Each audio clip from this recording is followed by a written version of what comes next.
It's the Kirkby ski slope, already a legend in its own brief, troubled lifetime.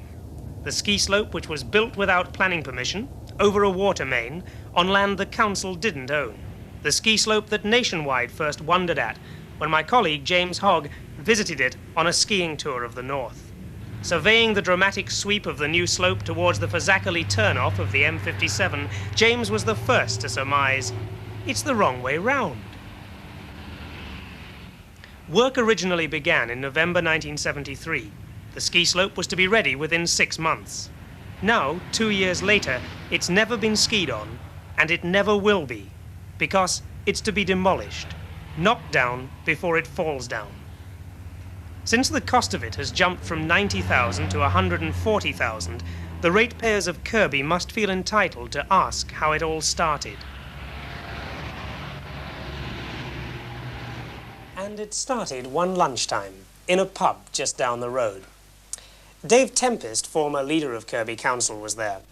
So was the borough architect, Eric Stevenson. And so was his friend, George Leatherbarrow, the council's main contractor.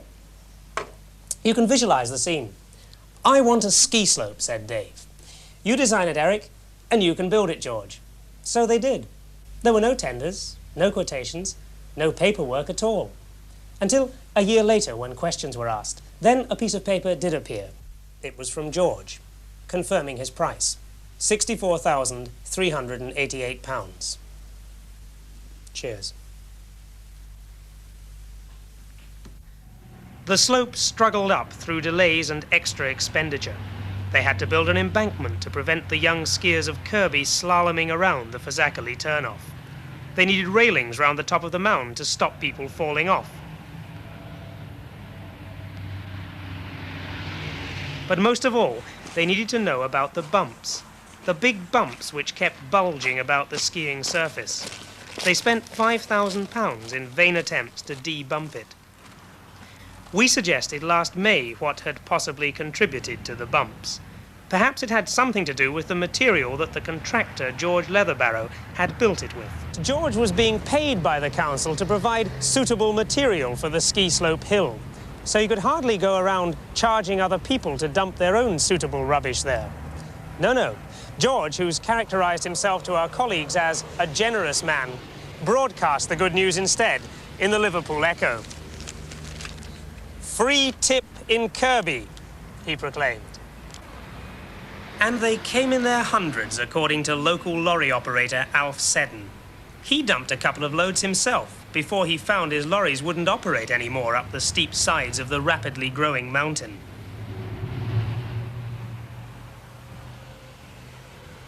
So, what exactly is there inside the great white elephant? Mr. Stevenson told us that the suitable material he had specified was to be rock and rock sand pieces, and indeed there is some. Up to about there, I should think.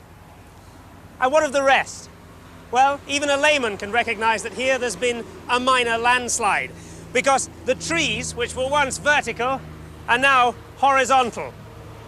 The council's inquiries, however, into what had happened here were a little more scientific. After our film, the council called in an independent group of surveyors who made test borings on the ski slope. Their evidence was startling.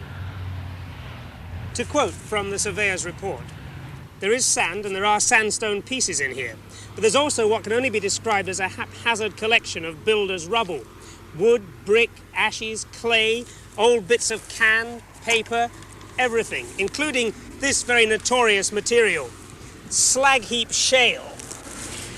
Notorious and very loose. The people of Kirkby really have been lumbered with a heap of old rubbish.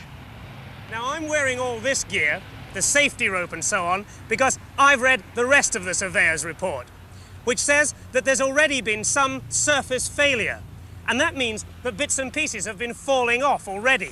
Bits like that colliery slag heap down there, and the large piece of masonry up here, which if this rain continues, could fall down any day now.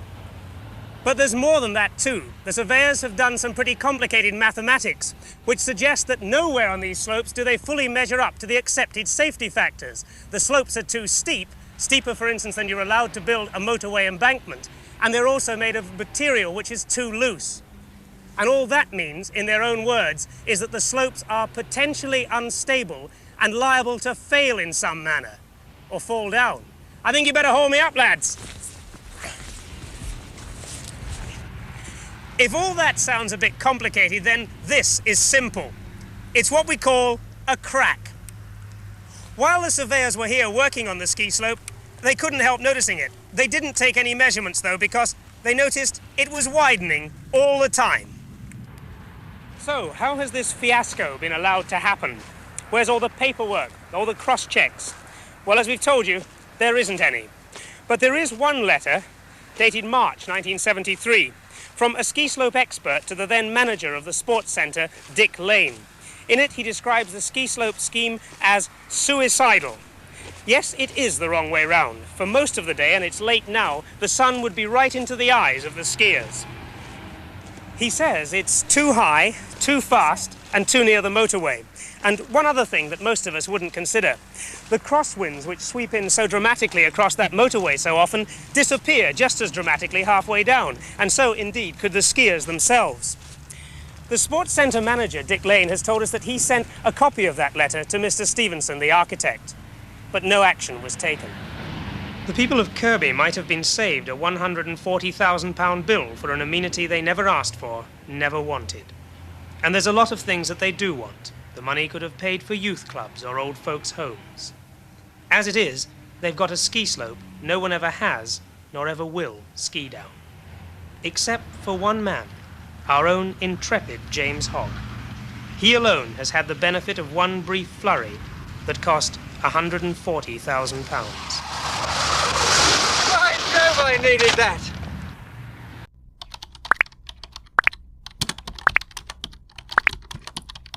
Where?